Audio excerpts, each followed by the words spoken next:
میں 3 باتیں آپ کے سامنے بیان کروں. پہلی بات، گناہ کس کو کہتے ہیں. دوسری بات، گناہ کا نقصان کیا ہے. اور تیسری بات، گناہ سے بچنے کا طریقہ کیا ہے.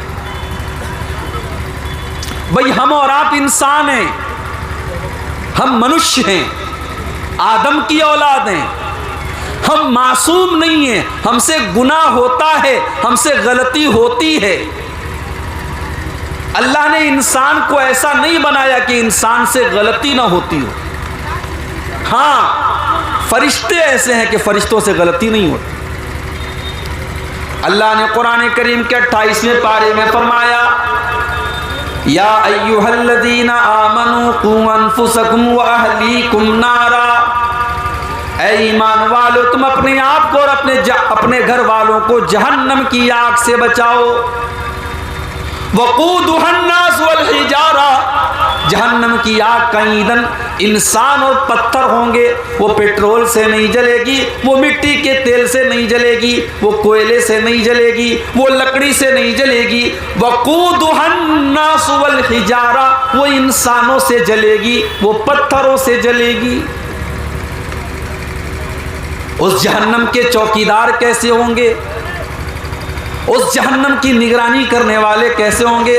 فرمایا، علیہا ملائکۃ غلاظ شداد لا یعصون اللہ ما امرہم. اس جہنم کے چوکیدار ایسے فرشتے ہوں گے جو اللہ کی کبھی نافرمانی نہیں کرتے.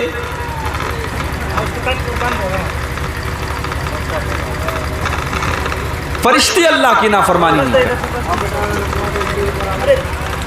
فرشتے گناہ نہیں کرتے.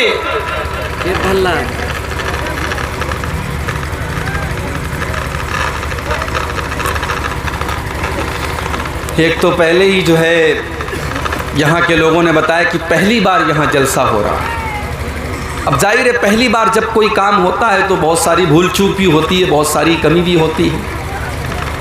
اللہ معاف کرے اور ہم سب کو اپنی کمیوں کو سدھارنے کی توفیق دے.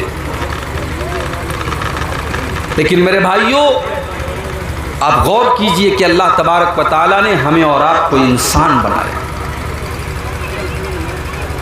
انسان بنایا، اپنی ساری مخلوقات میں سب سے خوبصورت اللہ تبارک و تعالیٰ نے ہمیں اور آپ کو بنایا. انسان سے خوبصورت کوئی مخلوق نہیں ہے. والتین والزیتون وطور سینین وہذا البلد الامین لقد خلقنا الانسان فی احسن تقویم. اے انسان، ہم نے تجھ کو سب سے خوبصورت بنایا، سب سے سندر بنایا، سب سے پیارا بنایا. تجھ سے پیارا ہم نے کسی اور مخلوق کو نہیں بنایا. یا ایھا الانسان ما غرک بربک الکریم الذی خلقک فسواک فعدلک فی ای صورت ما شاء رکبک. اے انسان، تو اپنے پروردگار کو کیسے بھول گیا؟ تو اپنے رب کو کیسے بھول گیا جس اللہ نے تجھے اتنا پیارا انسان بنایا، تجھے جیتا جاگتا انسان بنایا، تیری خوبصورت شکل بنائی، تیرے دو کان بنائے، تیری 2 آنکھیں بنائی، تیرا خوبصورت چہرہ بنایا. جب تو ماں کے پیٹ سے پیدا ہوا، اللہ نے تیرے شریر کو سڈول بنایا، تیرے شریر کے اندر کوئی کمی نہیں رکھی. اللہ نے ہمیں اور آپ کو انسان بنایا. اب جب ہم انسان ہیں، ہم آدم کی اولاد ہیں، تو ہم سے غلطی بھی ہوتی ہے، ہم سے گناہ بھی ہوتا ہے. اس لیے کہ ہمارے باپ آدم سے بھی غلطی ہوئی تھی. جب اللہ تعالیٰ نے آدم علیہ السلام کو بنایا اور حضرت آدم اور حوا سے کہا کہ تم دونوں جنت میں رہنا اور جو چاہے کھا لینا، جو چاہے تم پی لینا، لیکن اللہ تعالیٰ نے ایک درخت کو خاص کر دیا، ایک پیڑ کو خاص کر دیا کہ تم اس پیڑ کے قریب نہ جانا، اس درخت کے قریب تم نہ جانا. لا تقربا هذه الشجرہ.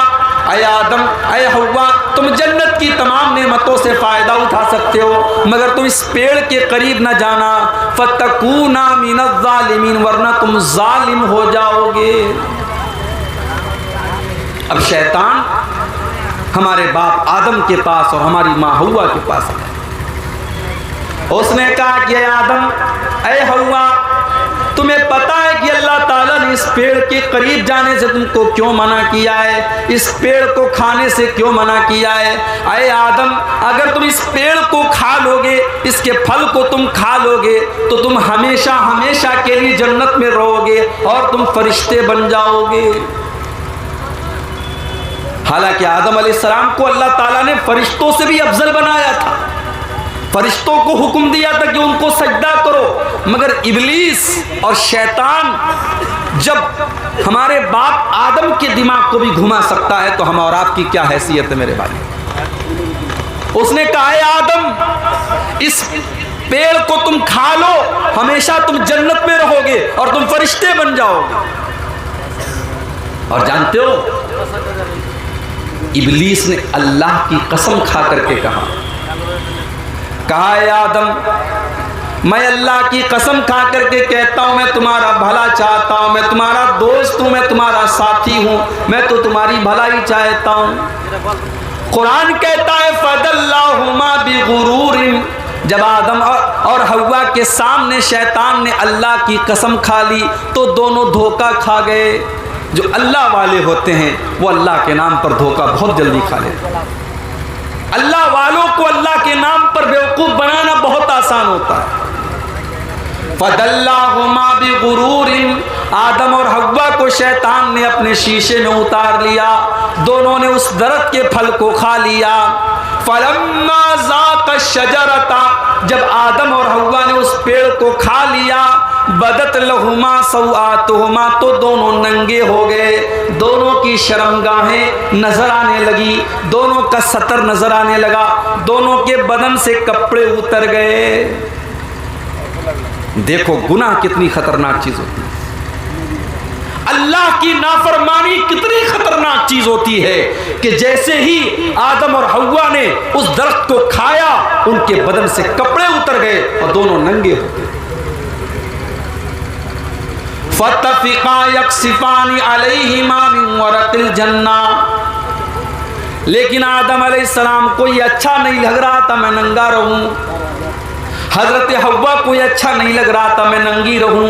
ان دونوں نے جنت کے پتوں کو توڑ توڑ کر کے اپنے آپ کو ڈھانکنا شروع کر دیا۔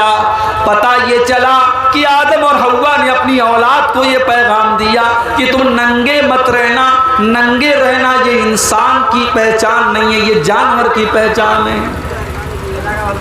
اور آج کے دور میں ننگے رہنا یہ ترقی کی پہچان ہے۔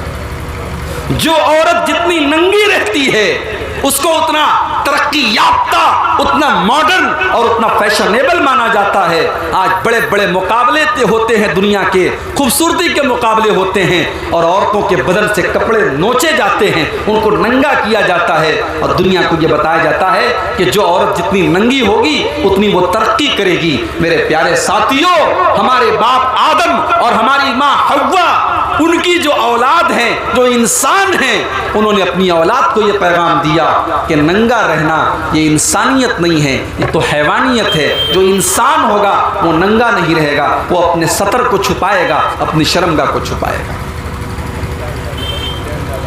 حضرت آدم اور حوا نے جنت کے پتوں کو توڑ توڑ کر کے اپنے ستر کو ڈھانپنا شروع کر دیا۔ اللہ نے فرمایا الم انہکما ان تلکما الشجرتی، اے آدم کیا میں نے منع نہیں کیا تھا، اے حوا کیا میں نے منع نہیں کیا تھا، میں نے تم کو بتایا تھا کہ تم اس پیڑ کے قریب نہ جانا، پھر بھی تم نے اس درخت کو کھا لیا۔ اب ہمارے باپ آدم نے اور ہماری ماں حوا نے اللہ کی بارگاہ میں توبہ کی۔ کیا توبہ کی؟ ایک کتاب آتی ہے فضائل اعمال، نام سنا ہے آپ نے فضائل اعمال کا؟ ہمارے بہت سارے بھائیوں کے یہاں فضائل اعمال کو باقاعدہ درس کے طور پر مسجدوں میں پڑھا جاتا ہے۔ قرآن پڑھنا اتنا ثواب کا کام نہیں ہے جتنے ثواب کا کام فضائل اعمال پڑھنا۔ فضائل اعمال کے اندر یہ لکھا ہوا ہے کہ جب حضرت آدم اور حضرت حوا سے غلطی ہوئی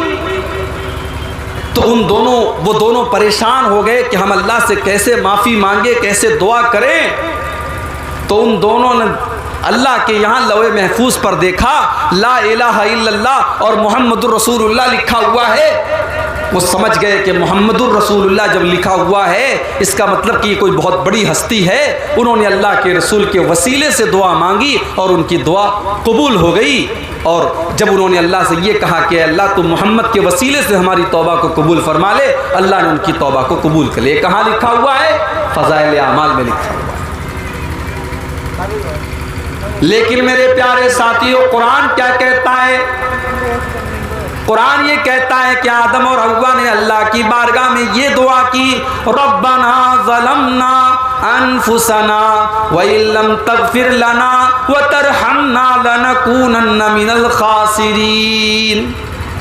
اے اللہ، اے ہمارے پروردگار، ہم نے یہ گناہ کر کے، ہم نے یہ خطا کر کے، ہم نے یہ غلطی کر کے اپنی جان کے اوپر ظلم کیا ہے، ہم نے اپنے اوپر اتیاچار کیا ہے۔ وَإِن لَّمْ تَغْفِرْ لَنَا، اور اگر تو نے ہم کو معاف نہیں کیا، وَتَرْحَمْنَا، اور اگر تو نے ہم پر رحم نہیں کیا، لَنَكُونَنَّ مِنَ الْخَاسِرِينَ، تو اے اللہ ہم بہت بڑے نقصان اٹھانے والوں میں سے ہو جائیں گے، ہم بہت بڑے خسارہ اٹھانے والوں میں سے ہو جائیں گے۔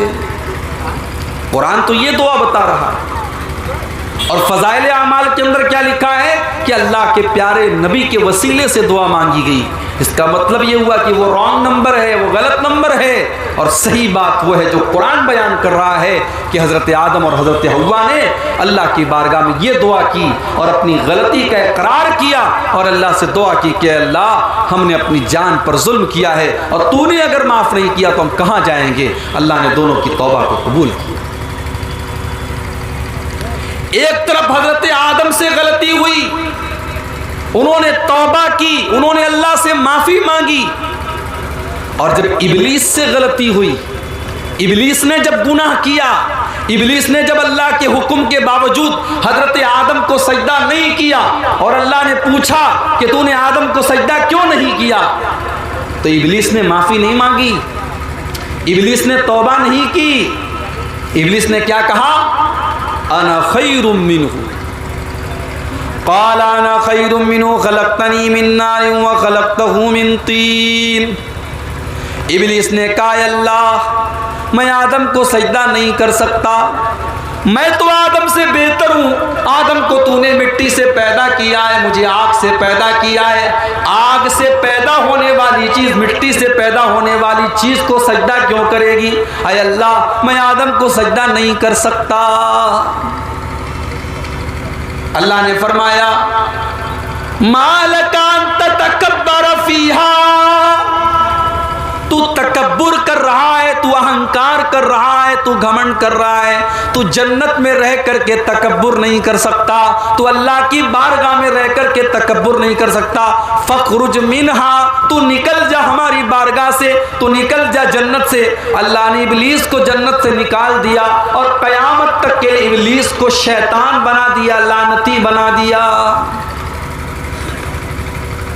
تو گناہ شیطان نے بھی کیا اور غلطی آدم سے بھی ہوئی، مگر شیطان اپنے گناہ کے اوپر ڈٹا رہا اور آدم نے توبہ کی۔ تو ہم آدم کی اولاد ہیں میرے بھائیوں، ہمیں توبہ کرنی چاہیے، ہمیں اللہ سے معافی مانگنی چاہیے۔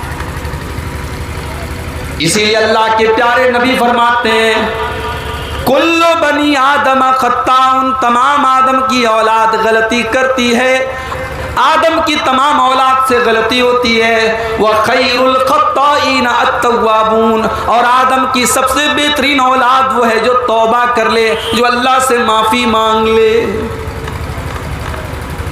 او میرے نوجوان ساتھیوں، رات کو 2-2 بجے تک موبائل میں لگے رہنے والے میرے بھائیوں، میری نوجوان بہنوں، موبائل کے اوپر لگی رہنے والی میری بہنوں میرے بھائیوں، اللہ کی بارگاہ میں توبہ کیا کرو، کچھ ایسا ٹائم فکس کر لو، کچھ ایسا وقت اللہ کی بارگاہ میں نکالو جب ہم ہوں اور اللہ کی ذات ہو اور ہماری آنکھوں سے آنسو نکل رہے ہوں، ہم اللہ کی بارگاہ میں اللہ سے معافی مانگے۔ اگر ہم سچے دل سے معافی مانگیں گے اللہ معاف کر دے گا۔ کہتے ہیں نا صبح کا بھولا شام کو لوٹ آئے تو اسے بھولا نہیں کہتے۔ اللہ کی بارگاہ میں جو سچی توبہ کر لے اللہ اس کی توبہ کو فوراً قبول کر لیتا ہے۔ اللہ کے پیارے نبی فرماتے ہیں التائب من الذنب کمن لا ذنب لہ، جو گناہ سے توبہ کر لیتا ہے، جو اللہ سے معافی مانگ لیتا ہے، وہ اس کی طرح ہو جاتا ہے جس نے کبھی گناہ ہی نہیں کیا۔ کل تک شراب پیتا تھا، کل تک زنا کرتا تھا، کل تک حرام کھاتا تھا، آج اللہ سے سچی توبہ کر لیتا ہے، اللہ اس کو بالکل معاف کر دیتا ہے۔ جیسے ہمارے کپڑے پہ کوئی داغ لگاؤ، اب اس کو ڈٹرجنٹ لگا کے واشنگ مشین میں ہم رگڑ رگڑ کے دھو دیں تب بھی داغ کا کچھ نہ کچھ اثر تو باقی رہ جاتا ہے، مگر جو سچے دل سے توبہ کر لیتا ہے اللہ کے پیارے نبی کہتے ہیں کہ اس داغ کا کوئی اثر بھی اس کے اوپر باقی نہیں رہتا ہے، اللہ تبارک و تعالیٰ اس کو بالکل بے داغ کر دیتا ہے۔ تو سچی توبہ کرو اللہ کی بارگاہ۔ اللہ نے فرمایا وَسَارِعُوا إِلَىٰ مَغْفِرَةٍ مِّن رَبِّكُمْ، میرے بندو تم اللہ کی معافی، اللہ سے معافی مانگا کرو، اللہ سے بخشش مانگا کرو، اللہ سے استغفار کیا کرو۔ وَجَنَّةٍ عَرْضُهَا السَّمَاوَاتُ وَالْأَرْضُ، اور میرے بندو تم جنت کے لیے دوڑ دھوپ کیا کرو، تم جنت کے لیے محنت کیا کرو۔ آج انسان اپنی روزی روٹی کے لیے کتنی محنت کرتا ہے، صبح سے لے کے شام تک انسان محنت کرتا ہے، خون پسینہ ایک کرتا ہے، کس کے لیے؟ دنیا کے لیے، دنیا کی دولت کے لیے، دنیا کے گھر مکان کے لیے، بزنس کے لیے، کاروبار کے لیے۔ اللہ تعالیٰ کہہ رہا ہے وَجَنَّةٍ عَرْضُهَا السَّمَاوَاتُ وَالْأَرْضُ، میرے بندو تم دوڑ دھوپ کیا کرو جنت کے لیے، تم کمپٹیشن کیا کرو جنت کے لیے۔ جو جنت کائنات سے بہتر ہے، جو زمین و آسمان سے لمبی چوڑی ہے، جو زمین و آسمان سے بہتر ہے۔ آج دنیا کی عورتیں جنت کی عورتوں کے سامنے کوڑا ہے، کوڑا۔ دنیا کے پھل فروٹ جنت کے پھل فروٹ کے آگے کوڑا ہے میرے بھائی۔ دنیا کی تمام نعمتیں مل کر کے جنت کی کسی ایک نعمت کے برابر نہیں ہو سکتی ہیں۔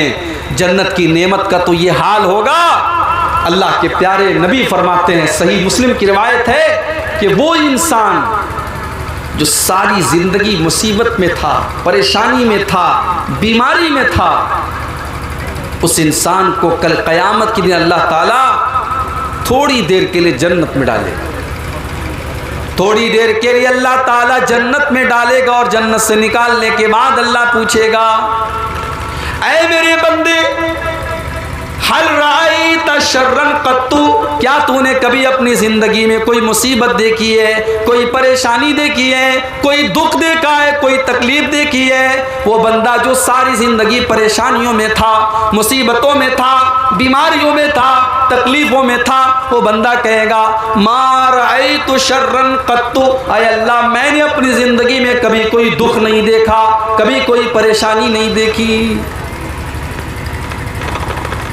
پچھلے سال میرا پروگرام تھا، ہمارے یو پی کے اندر ایک جگہ پڑتے الہ آباد۔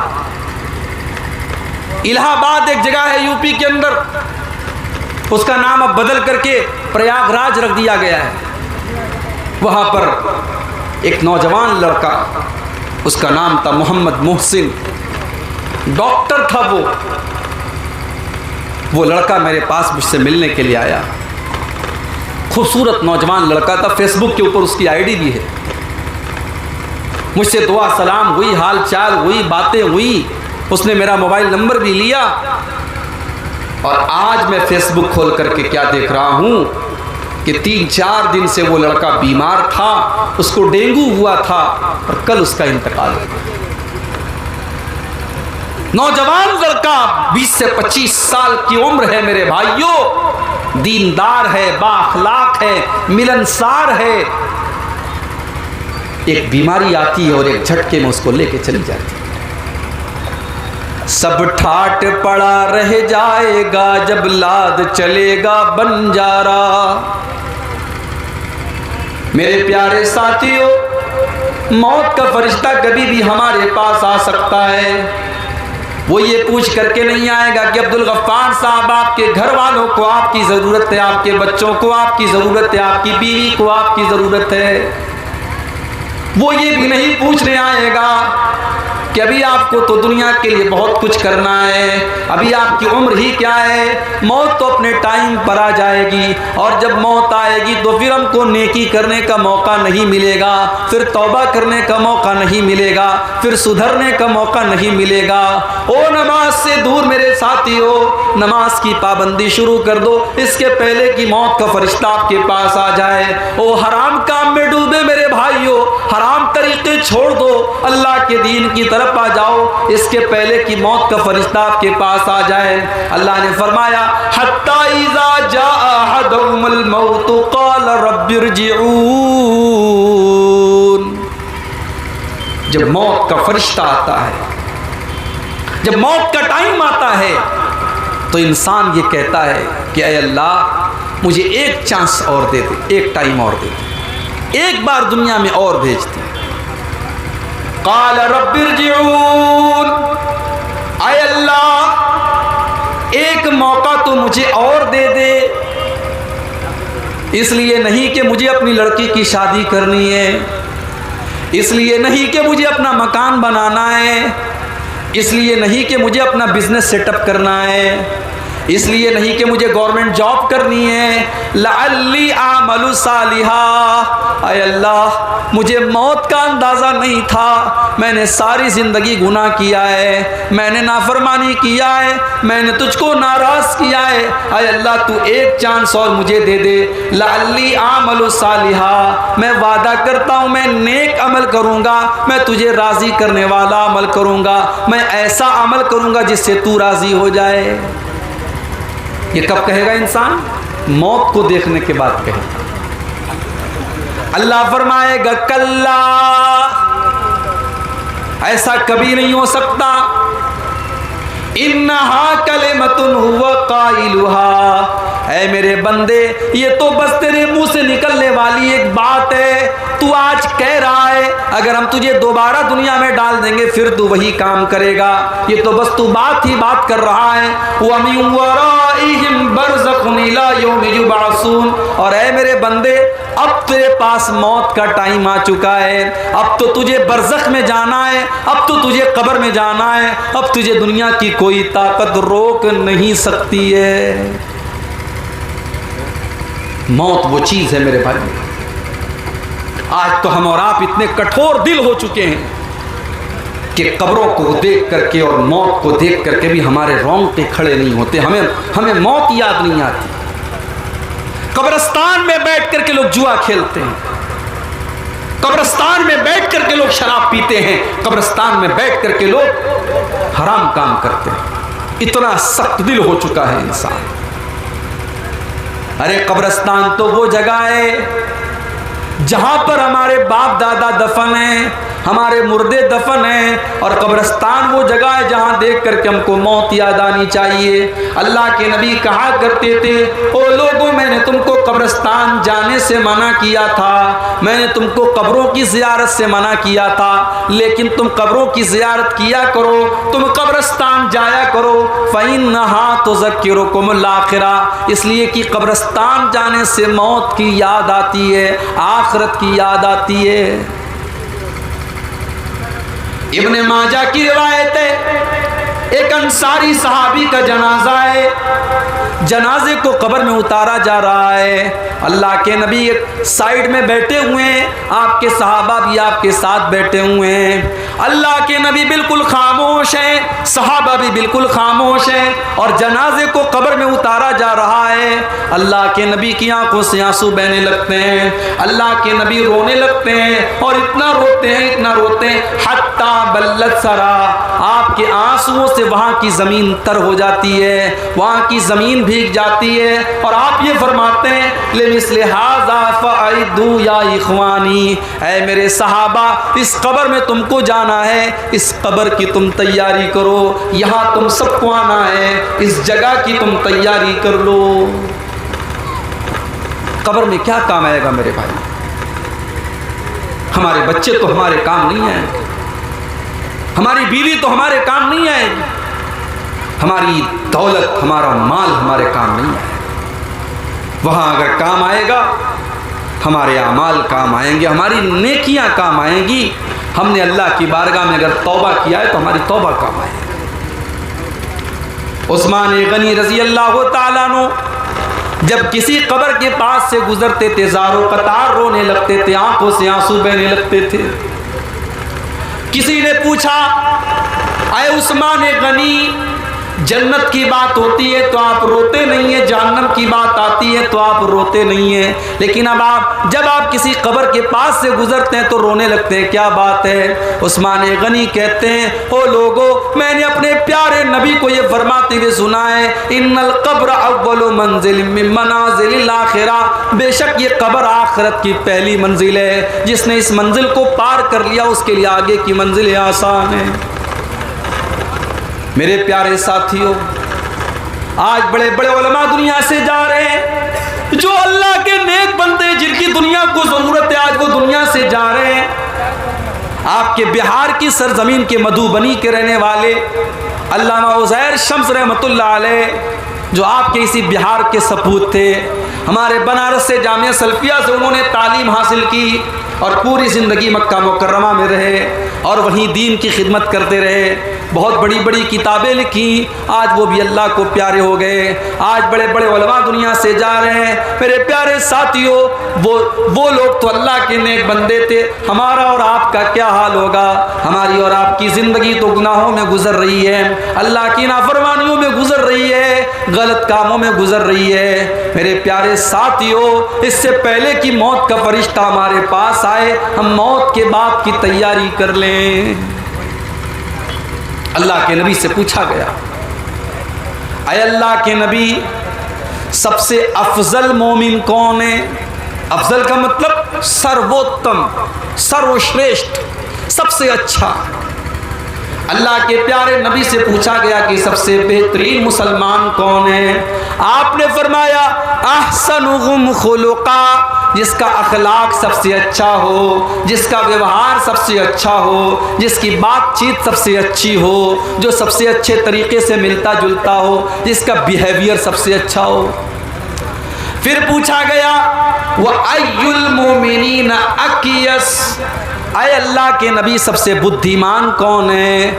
سب سے عقل مند کون ہے؟ سب سے چتر کون ہے؟ سب سے چالاک کون ہے؟ اللہ کے پیارے نبی نے فرمایا اکثرہم ذکرا للموت واستعدادا لما بعدہ، سب سے زیادہ موت کو یاد کرنے والا اور موت کے بعد کی زندگی کی تیاری کرنے والا.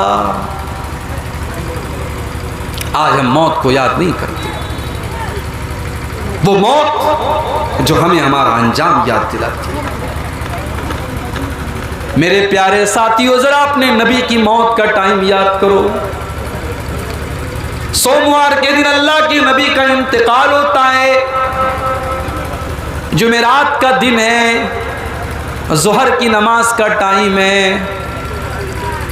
اللہ کے نبی کمزوری محسوس کر رہے ہیں. آپ صحابہ سے کہتے ہیں کہ 7 الگ الگ کنویں کا پانی لایا جائے. 7 الگ الگ کنویں کا پانی لایا جاتا ہے اور اللہ کے پیارے نبی اس سے نہاتے ہیں، اس سے غسل کرتے ہیں. اس کے بعد آپ اپنے سر کے اوپر ایک سفید پٹی باندھتے ہیں، ایک وائٹ کلر کی پٹی آپ باندھتے ہیں اور آپ مسجد میں آتے ہیں، ظہر کی نماز پڑھاتے ہیں اور آپ منبر پر کھڑے ہوتے ہیں اور آپ اپنے صحابہ سے کہتے ہیں او لوگو انا شہید علیکم، کل قیامت کے دن میں تمہارے بارے میں گواہی دوں گا. وَأَنَا فَرَةٌ لَكُمْ، اور میں قیامت کے دن تم سے آگے آگے رہوں گا. وَإِنَّ مَوْعِدَكُمُ الْحَوْضُ، اور اے میری امت کے لوگوں تم سے ملاقات حوض کوثر پر ہوگی. وَلَا أَخْشَىٰ عَلَيْكُمْ أَن تُشْرِكُوا، اے میرے صحابہ مجھے اس بات کا ڈر نہیں ہے کہ تم میرے بعد شرک کرنے لگو گے. وَلَكِنْ أَخَافُ عَلَيْكُمْ أَن تُبْسَطَ عَلَيْكُمُ الدُّنْيَا، مجھے ڈر ہے تو اس بات کا ڈر ہے کہیں تم دنیا کے فتنے میں نہ پڑ جاؤ، کہیں دنیا کی رنگینیوں میں نہ پڑ جاؤ، کہیں دنیا کی آزمائش میں نہ پڑ جاؤ. یہ جمعرات کا دن تھا. آخری نماز جو اللہ کے نبی نے پڑھائی تھی، مغرب کی نماز آپ نے پڑھائی تھی جو محراب کے دن۔ عشاء کی نماز کا ٹائم آیا، حضرت بلال آئے، اے اللہ کے نبی نماز کا ٹائم ہو چکا ہے، لوگ آپ کا انتظار کر رہے ہیں۔ اللہ کے نبی نے پانی منگوایا، غسل کیا، اور غسل کرنے کے بعد آپ جب کھڑے ہونے لگے، حدیث کے الفاظ ہیں آپ بے ہوش ہو کر کے گر گئے۔ ہوش آیا، آپ نے پوچھا کہ کیا نماز ہو گئی؟ نہیں نہیں اللہ کے نبی نماز ابھی نہیں ہوئی ہے، لوگ آپ کا انتظار کر رہے ہیں۔ آپ نے پھر پانی منگوایا، پھر آپ نے غسل کیا، پھر آپ جب اٹھنے کی کوشش کرنے لگے، چکر آ گیا، غشی آ گئی، پھر آپ بے ہوش ہو کر کے گر پڑے۔ 3 بار ایسا ہوا، 3 بار ایسا ہوا، اللہ کے نبی بے ہوش ہو کر کے گرتے چلے جا رہے۔ جب آپ یہ سمجھ گئے کہ اب آپ نماز پڑھانے کی طاقت آپ کے بدن کے اندر، آپ کی باڈی کے اندر نہیں ہے، آپ نے صحابہ سے کہا کہ وہ لوگوں جاؤ ابو بکر صدیق سے کہو وہ لوگوں کو نماز پڑھائے۔ آپ کی زندگی میں 17 ٹائم کی نمازیں ابو بکر صدیق نے پڑھائی۔ آپ مسجد میں جانے کی اور نماز پڑھانے کی طاقت آپ کے اندر باقی نہیں بچی تھی۔ وہ لوگوں، وہ نبی جو ہم سب کے نبی تھے، جو رحمت للعالمین تھے، جو اپنی جان سے زیادہ ہم کو پیارے ہیں، اس نبی کے آخری ٹائم کو ذرا یاد کرو۔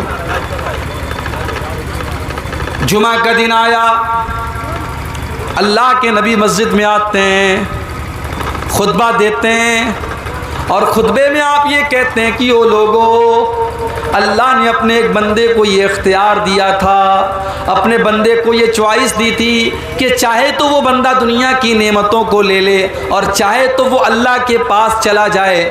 اللہ کے اس بندے نے اللہ کے پاس چلے جانے کے آپشن کو قبول کر لیا اور اللہ کے پاس جانے کے لیے تیار ہو گیا۔ ابھی اللہ کے نبی نے اتنا ہی بیان کیا تھا، ابو بکر صدیق رضی اللہ تعالیٰ عنہ رونے لگے اور آنکھوں سے آنسو بہنے لگے اور کہنے لگے فدیناک بآبائنا وامہاتنا، اے اللہ کے نبی ہمارے ماں باپ آپ کے اوپر قربان ہو جائیں، اے اللہ کے نبی ہمارے ماں باپ آپ کے اوپر قربان ہو جائیں۔ صحابہ کہتے ہیں ہمیں بڑی حیرت ہوئی کہ اللہ کے نبی تو ایک عام بات کر رہے ہیں، یہ بار بار کیوں حضرت ابو بکر رو کیوں رہے ہیں؟ کیوں یہ ڈسٹرب کیوں ہو رہا ہے؟ آواز کیوں آ رہی ہے؟ مائک ٹھیک کرو نا یار۔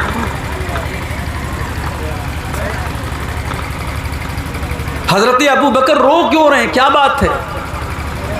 صحابہ کہتے ہیں ہم کو بعد میں یہ احساس ہوا، ہم کو بعد میں یہ پتا چلا کہ اللہ کے پیارے نبی تو اپنے ہی بارے میں یہ بات کہہ رہے تھے کہ اللہ تعالیٰ نے مجھ کو یہ آپشن دیا ہے کہ چاہوں تو میں دنیا میں کچھ اور دن تک زندہ رہوں اور چاہوں تو میں اللہ کے پاس چلا جاؤں، اور اللہ کے نبی نے اللہ کے پاس جانے کو قبول کر لیا اور اللہ کے پاس جانے کو تیار ہو گئے۔ اپنے اسی خطبے میں آپ نے فرمایا کہ اگر میں دنیا میں کسی کو اپنا خلیل بناتا تو ابو بکر کو بناتا، لیکن میرا خلیل تو اللہ ہے، میرا سب سے خاص دوست تو اللہ ہے۔